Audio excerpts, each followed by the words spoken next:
Salut à tous, on se retrouve pour l'épisode 2567 du Zap Image. On commence aujourd'hui en ce lundi 18 septembre avec, comme d'habitude, des anniversaires. On peut voir tout d'abord que Christian Pulisic, le joueur de l'AC Milan, le joueur américain, fête aujourd'hui ses 25 ans. Par exemple, le défenseur rennais Christopher Wu, il fête aujourd'hui ses 22 ans. On continue, on va parler maintenant de tout ce qui s'est passé hier dimanche dans les gros championnats en Europe. On commence tout d'abord en France et l'équipe de Lyon contre l'équipe du Havre. Rien à dire, 0-0.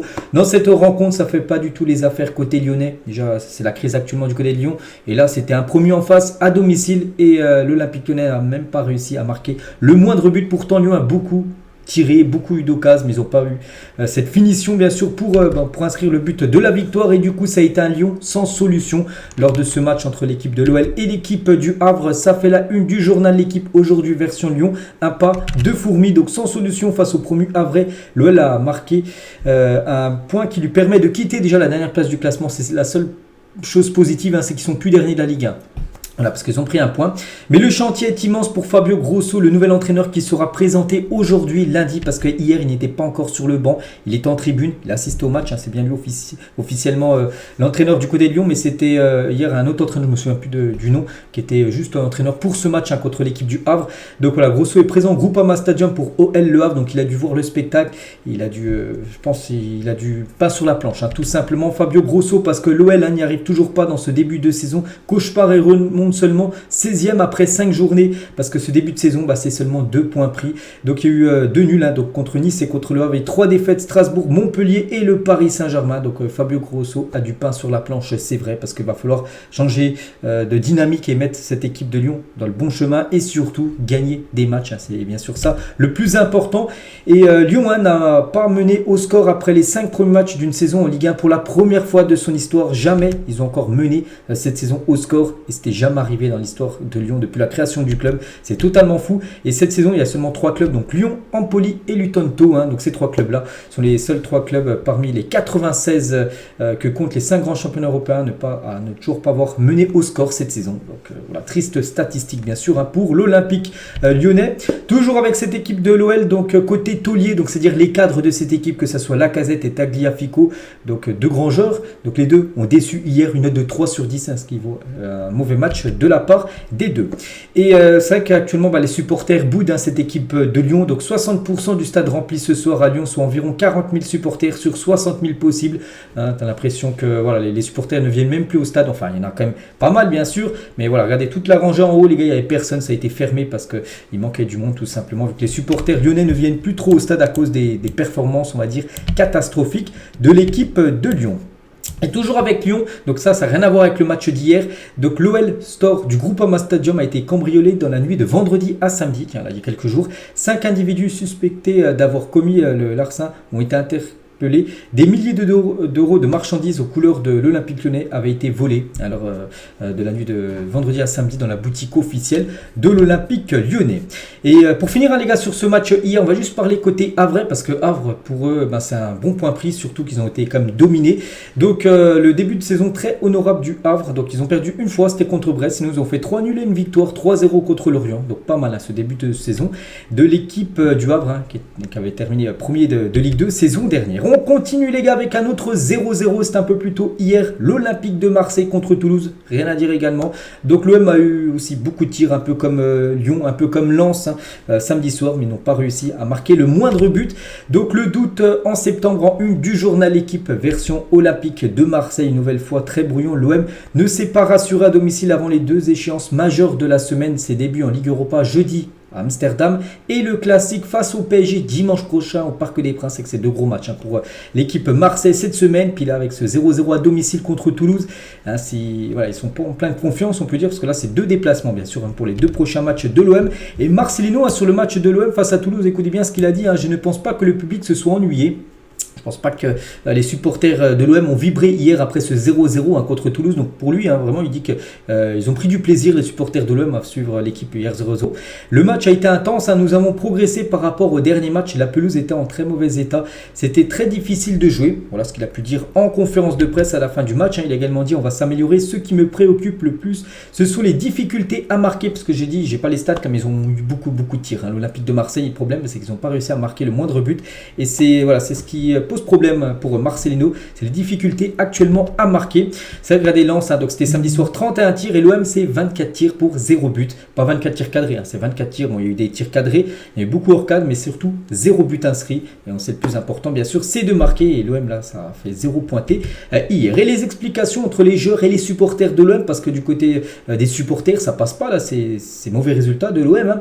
Mouille le maillot ou casse-toi, scandait le Vélodrome quelques secondes plus tôt, donc à la fin de la rencontre. Donc voilà, on peut voir qu'il commence à avoir quasiment, bon, pas une crise non plus, mais il commence à avoir de la tension. Donc là, en plus, c'est une semaine décisive pour l'OM. Attention parce que ça peut vite partir dans le mauvais sens s'il y a de mauvais résultats lors des 2 prochains matchs, très important.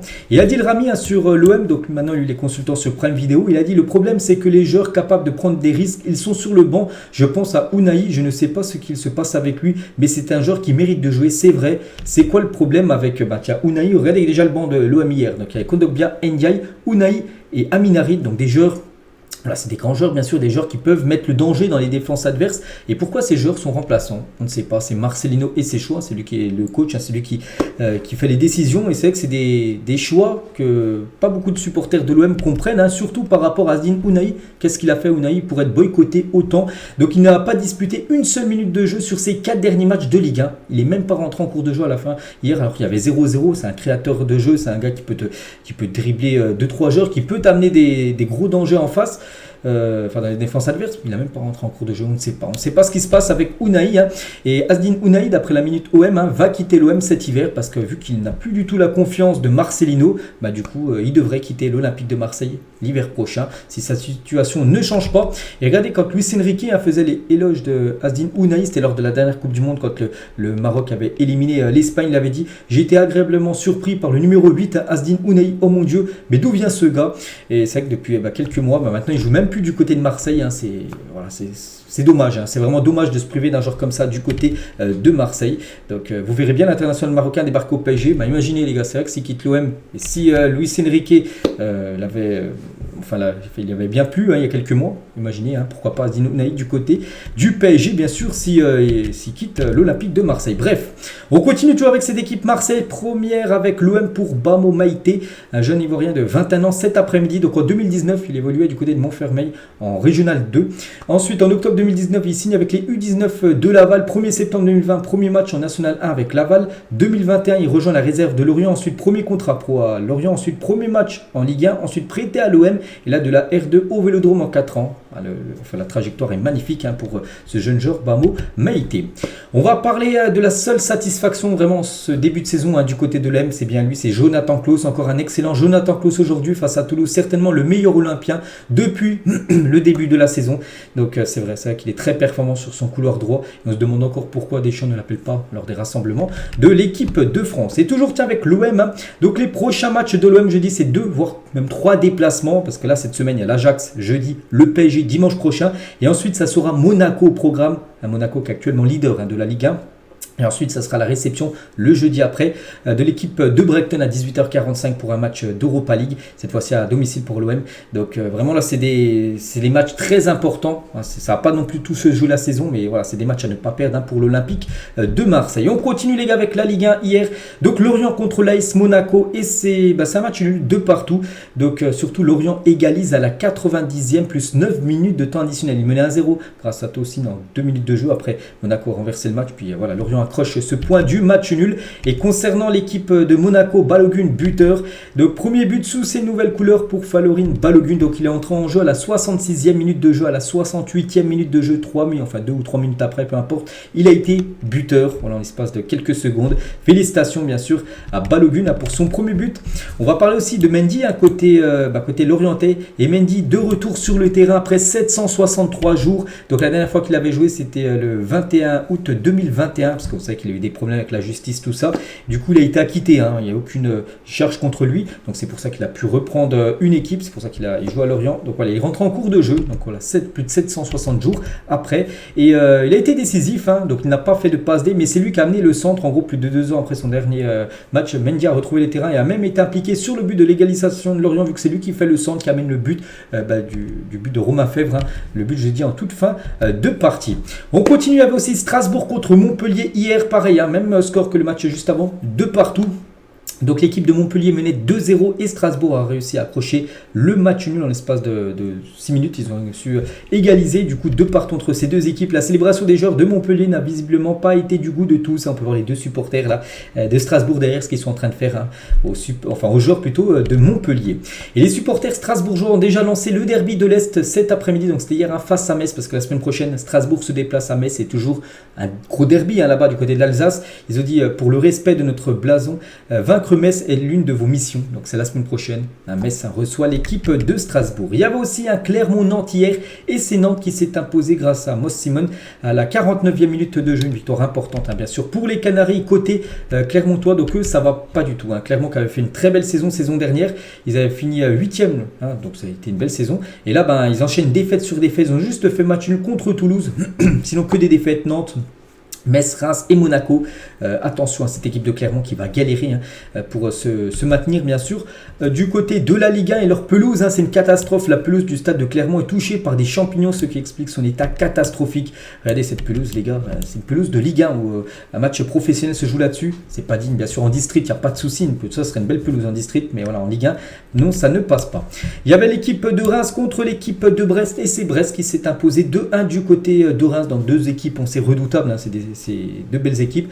Donc voilà, belle opération pour Brest. Donc voilà tous les résultats de cette 5e journée de Ligue 1. Je parlais de tous les matchs. Donc là, je parlais seulement des matchs, bien sûr, d'hier. Concernant les matchs de vendredi et samedi, j'en ai parlé hier et avant-hier. Donc concernant les équipes toujours invaincues, parce qu'il y en a encore 4. Donc 4 équipes sont encore invaincues. Donc Monaco, Marseille, Nice et Rennes, pour l'instant, n'ont toujours pas goûté à la défaite après 5 journées du championnat français. Concernant le classement des meilleurs buteurs, il y a déjà un joueur qui s'envole. C'est... Voilà, il a déjà été meilleur buteur là, lors des 4 dernières saisons. C'est Mbappé, déjà 7 buts pour Kylian Mbappé en seulement 4 matchs joués. N'oubliez pas qu'il n'avait pas joué le premier match contre Lorient. Donc ensuite, Ben Yedder Mostafa, l'attaquant nantais, 4 buts. Puis après, il y a plein de joueurs qui sont à 3 buts. Concernant les meilleurs joueurs de cette 5e journée de Ligue 1, on peut voir Terem Moffi avec son gros match contre le Paris Saint-Germain. Il est bien évidemment dedans. Romain Fèvre avec l'égalisation contre Monaco en toute fin de match. Il est dedans. Cabella aussi. Golovin.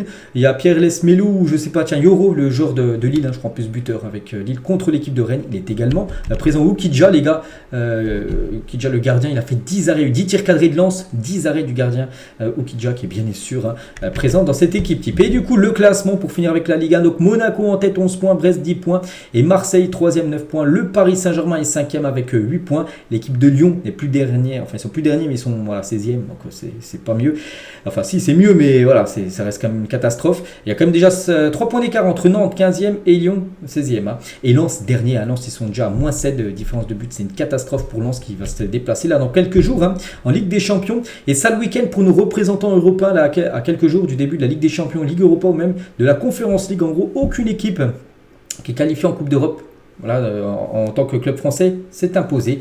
Donc Rennes, les deux équipes sont en Coupe d'Europe, il y a eu 2-2.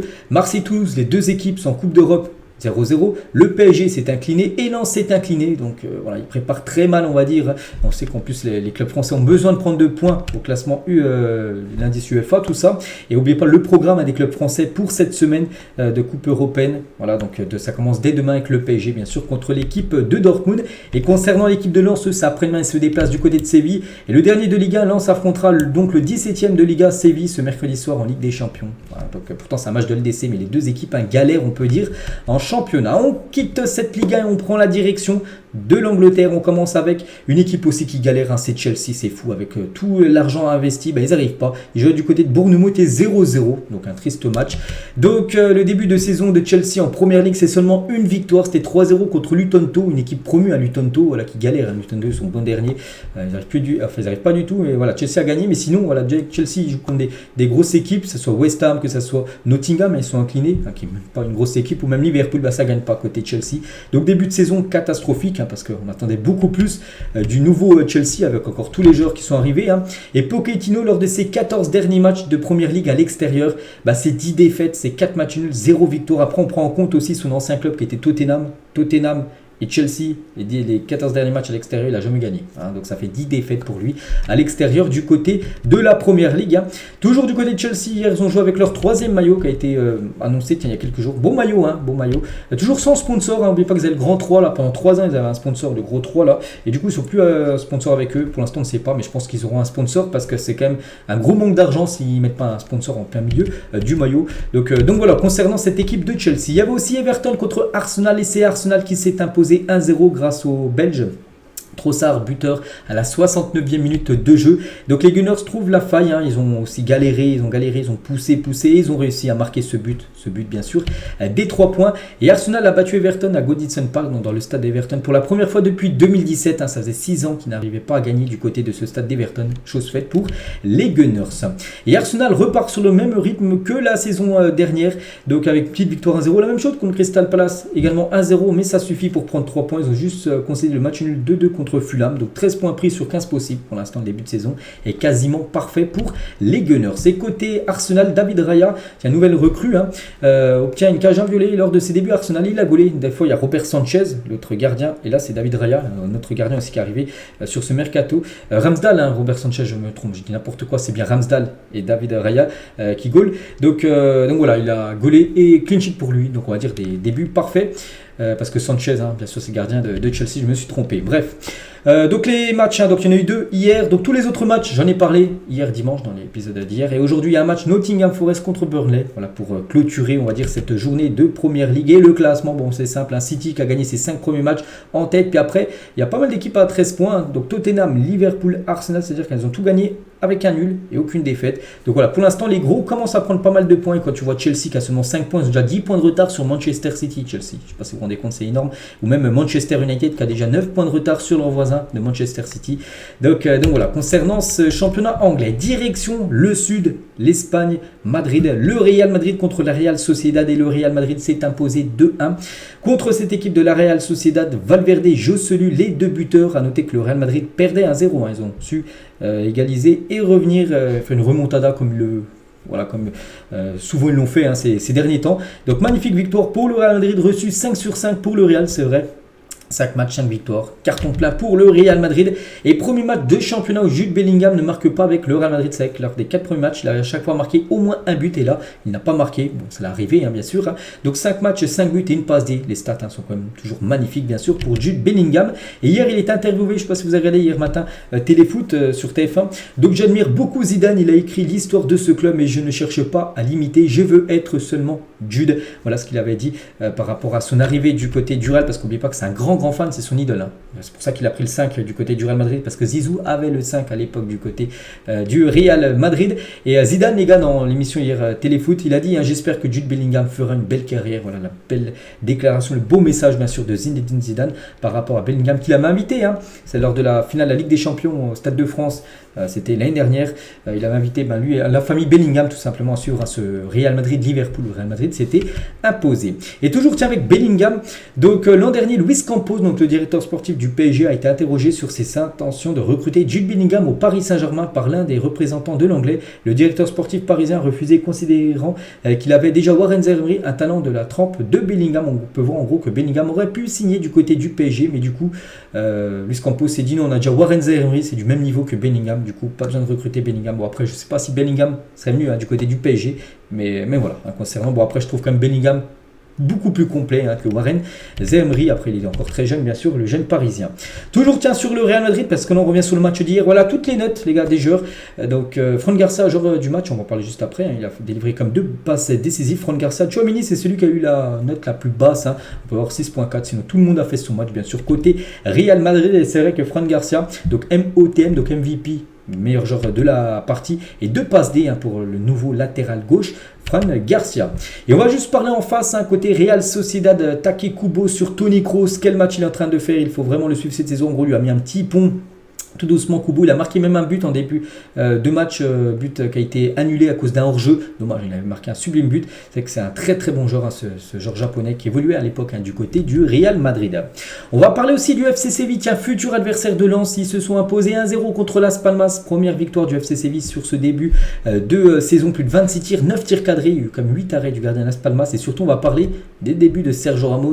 6595 jours après, Ramos fait ses débuts du côté de Séville parce qu'il avait déjà joué, hein, dans cette équipe il y a pas mal d'années.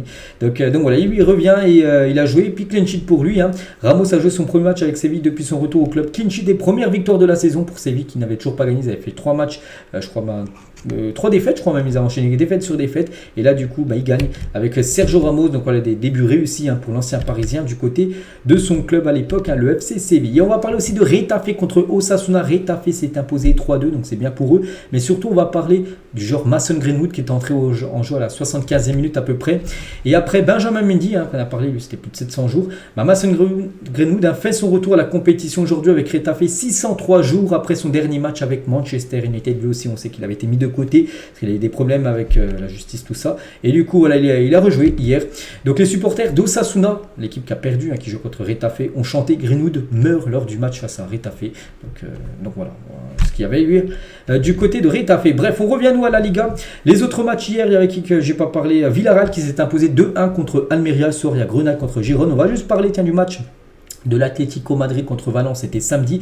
Et concernant Thomas Lemar, j'ai dit que sorti sur civière, on ne savait pas encore ce qu'il avait. Il a passé des examens hier. Et ce qu'on redoutait, c'est bien ça. Et c'est officiel, Thomas Lemar souffre d'une rupture du tendon d'Achille. Très grave. Pour moi, c'est la pire. C'est la pire, c'est encore pire que rupture ligament croisé. C'est la pire. Moi, personnellement, hein, peut-être vous l'avez déjà dit, je l'ai eu cette blessure. Voilà, le pied en fait, tu peux même plus lever ton pied, c'est le tendon qu'il y a derrière le pied qui est cassé, donc il va se faire opérer tout simplement. Et Kimpembe a eu ça, regardez, il a eu ça en janvier, il a toujours pas repris la compétition. Kimpembe, il va reprendre en mois de novembre. Donc voilà, Thomas Lemar, on peut dire c'est quasiment c'est fin de saison pour lui. On lui envoie beaucoup de force, hein, très grave blessure, il va se faire opérer là très prochainement, certainement là dans la semaine. Grosse force à Thomas Lemar. Concernant la Liga, hein, concernant le classement, le Real Madrid qui était deuxième vu que le Barça avait gagné avant-hier, du coup le Real repasse devant le Barça. Donc l'Atlético Bilbao 3e et Girone à la 4e position, hein, cette équipe qui fait un très bon début de saison. Et l'équipe tient de Séville, hein, je dis à la 17e position avec 3 points, c'est vrai qu'ils avaient gagné seulement un match et perdu 3 matchs. Ils affronteront Lens après-demain. Direction l'Italie, on va parler de l'AS Roma. C'est quoi ce score de l'AS Roma qui avait enchaîné 2 défaites à nul lors des 3 premiers matchs. Ils ont seulement pris 1 point sur 9 possibles. Là, ils ont mis le carton, hein. Ils ont mis le tarif en poli 7-0 pour l'AS Roma. Donc Dybala, double buteur, Sanchez, Christensen, Lukaku, Mancini, un but contre son camp. Du coup, ça fait 7-0. Hein, c'est plutôt rare, hein, un score comme ça, surtout du côté de la Serie A. Donc Lukaku inscrit son premier but avec l'AS Roma. Renato Sanchez également, genre prêté par le PSG, hein, parce qu'il est prêté avec une option d'achat, a également marqué son premier but, hein, du côté de l'AS Roma. Donc voilà, grosse victoire. Concernant les autres matchs, la Fiorentina s'est imposée 3-2 contre l'Atalanta Bergame, Frosinone 4-2 contre Sassuolo, Monza Lecce 1-1 et Cagliari 0-0 contre Udinese. Aujourd'hui au programme 2 affiches, hein. On parlera de ces 2 matchs demain.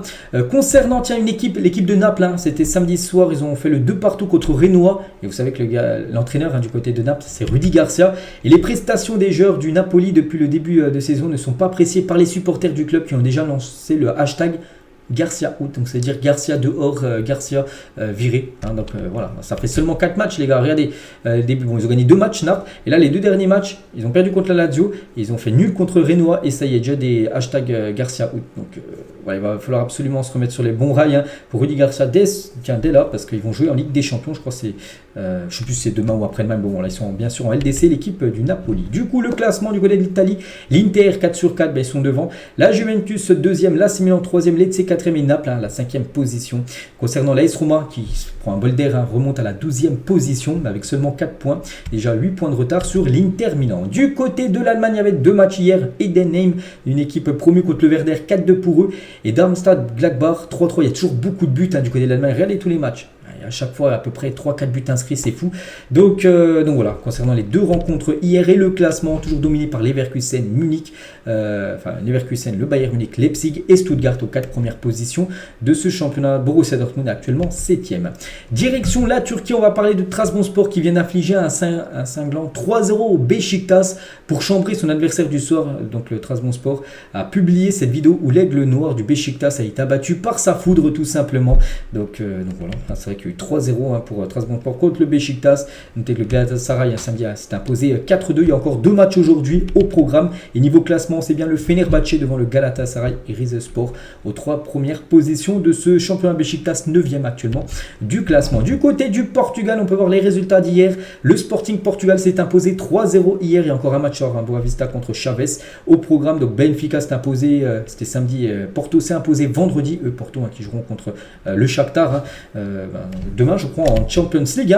Et du coup, le classement, c'est le Sporting avec Porto de première position et le Benfica. Les 3 plus grosses équipes portugaises sont déjà aux 3 premières positions du classement. Du côté de la Hollande, enfin des Pays-Bas, l'Ajax, un futur adversaire de l'OM. On sait que l'OM, ça va pas fort. Mais l'Ajax, c'est encore pire. Ils ont perdu hier 3-1 contre Twente. Et actuellement, c'est une catastrophe, cette équipe de l'Ajax Amsterdam.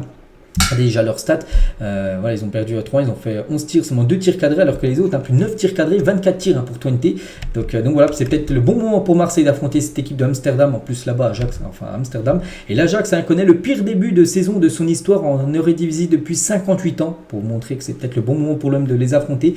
Donc voilà, futur match pour eux, c'est Marseille qui reçoivent jeudi en championnat. Donc, voilà, tous les résultats du côté des Pays-Bas, notez la victoire du PSV, de l'AZ Alkmaar qui s'est imposé contre le Sparta Rotterdam et le classement, donc le PSV et l'AZ Alkmaar de première position. L'Ajax, regardez, ils sont combien? 12e l'Ajax, c'est très rare de les voir aussi loin du côté du championnat néerlandais. Du côté de l'Europe aujourd'hui, les matchs, donc voilà le programme: Nottingham, Burnley, Grenade, Gérone, Guingamp, Ajaccio en Ligue 2 et Salernitana, Torino et Hellas Vérone, Bologne au programme aujourd'hui. Au programme de la semaine, parce que ça c'est aujourd'hui, mais cette semaine il y a beaucoup de football et des grosses affiches, le PSG contre Dortmund, Milan, Newcastle, Bayern, Manchester United, ça sera mercredi soir, FC Séville, Lens, Ajax OM, Arsenal Tottenham, PSG OM dimanche et Atlético Madrid, Real Madrid, le derby de Madrid le week-end prochain. Donc voilà la grosse semaine foot qui nous attend.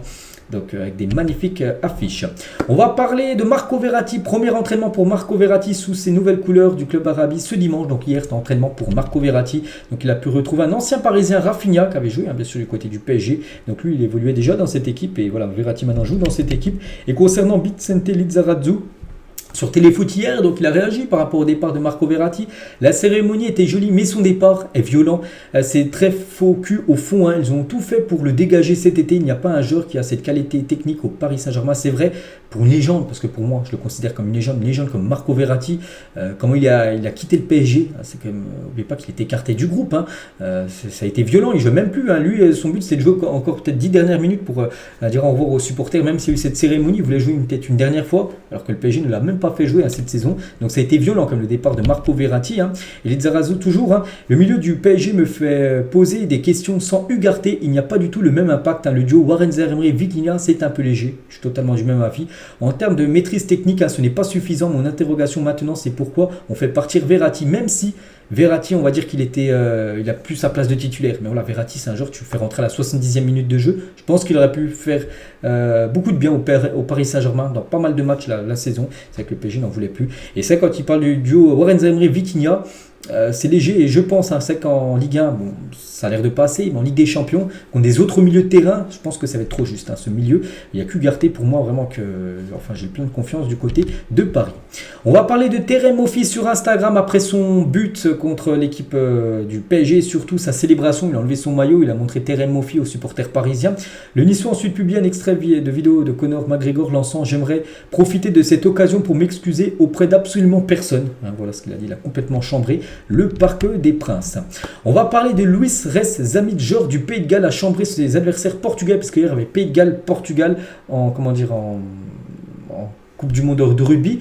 Donc il a fait une célébration à la Cristiano Ronaldo tout simplement. Donc il a dit Ronaldo est mon joueur préféré, je porte son boxer et je m'habille comme lui. Et je me suis dit pourquoi ne pas célébrer aussi. Quelques amis de chez moi voulaient que je le fasse. Ce sont de grands fans de football évidemment. Nous ne jouons pas très souvent au Portugal. Alors j'ai dit que si je marquais, je le ferais pour eux. Donc voilà, c'est pour ça qu'hier il a fait cette célébration en mode Cristiano Ronaldo, ce joueur de rugby. On va parler de Erling Haaland, la tenue d'Erling Haaland en mode tout bleu, hein, bien sûr. Hein. Voilà, donc bleu Manchester City, hein, bien sûr, is blue, on peut dire.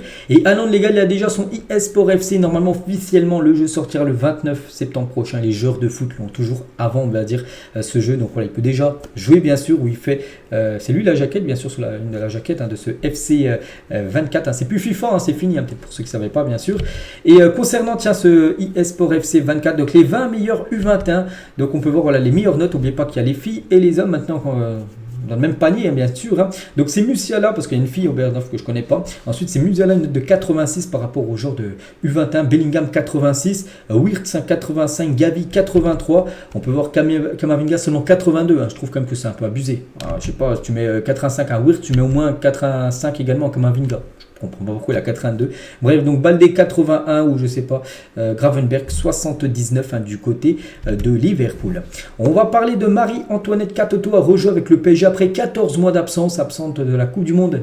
Donc cet été, l'attaquante avait subi une rupture d'un ligament latéral antérieur du genou droit en juillet 2022. 430 jours après, elle a fait son retour hier lors du match du Paris Saint-Germain en D1 Arkema. On va parler de Jonathan Klaus, a été flashé à 36,11 km/h face à Reims, faisant de lui le joueur le plus rapide de ce début de saison en Ligue 1.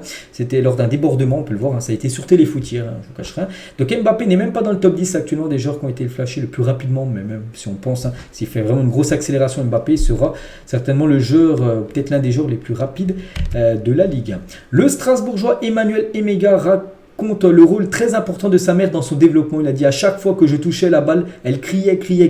Voilà, donc parce que sa mère, elle la suivait partout. Puis dès que tu touchais le ballon, là, sa mère, elle criait partout, on peut dire. Hein. Et ce joueur, les gars, tiens, qui a été questionné hein, sur son club de rêve, il a dit que c'est le Real Madrid. C'est un gros fan du Real Madrid. Il n'y a pas vraiment de joueurs qui m'ont inspiré, mais plutôt des joueurs que j'ai aimé regarder jouer. J'étais un gros fan du Real Madrid, donc je pense qu'il est toujours fan. Hein. J'adorais regarder Ronaldo, Benzema et Bale jouer. Je regarde toujours les matchs du Real Madrid. Donc voilà, c'est son club, on peut dire de rêve hein, pour le joueur strasbourgeois. Tiens, en parlant d'Haaland tout à l'heure, hein, je vous ai montré une photo de Haaland avec son nouveau jeu. Haaland, les gars, il y a 4 ans, jour pour jour, il marquait un triplé pour son premier match en Ligue des Champions. C'est fou, c'était du côté de Salzbourg. Je ne sais plus c'était qui l'adversaire, mais bon, premier match et 3 buts directement pour Erling Haaland. Voilà, c'était du côté de Salzbourg avant d'aller à Dortmund et maintenant de rayonner du côté de City où il a remporté la Ligue des Champions il y a quelques semaines. Et on finit, les gars, cet épisode aujourd'hui avec le tacle de Piers Morgan à Ten Hag. Donc Piers Morgan, en gros, je ne sais pas si vous vous souvenez, en décembre dernier, c'est celui qui avait fait une interview avec Cristiano Ronaldo. Après cette interview, Ronaldo avait été licencié, donc il a réagi par rapport à Erik ten Hag. Il a dit alors que le triste United est battu à domicile par Brighton à 3 ce week-end. Est-ce que quelqu'un doute encore que Cristiano Ronaldo avait raison tout simplement sur l'état du club et de Erik ten Hag? La situation est encore pire depuis le départ de Ronaldo du côté de Manchester United. C'est que ça n'a pas fort. On a vu le classement de Manchester, seulement 6 points, alors que United par exemple on a déjà 15. Hein. Donc, enfin que City plutôt on a 15, désolé. Donc c'est vrai que United pour l'instant c'est compliqué. N'oubliez pas que Manchester se déplace après-demain du côté du Bayern Munich hein, pour leur première journée de Champions League. Donc voilà ce qu'il y a à dire aujourd'hui. J'espère que ça vous a plu. On se retrouve également sur cette chaîne, les gars, vers les 18h pour ma vidéo pronostic sur la Ligue des Champions, les matchs de demain et après-demain. Je vous donnerai tous mes pronos pour cette semaine de LDC. Allez, moi je vous laisse, je vous souhaite une bonne journée et à tout à l'heure.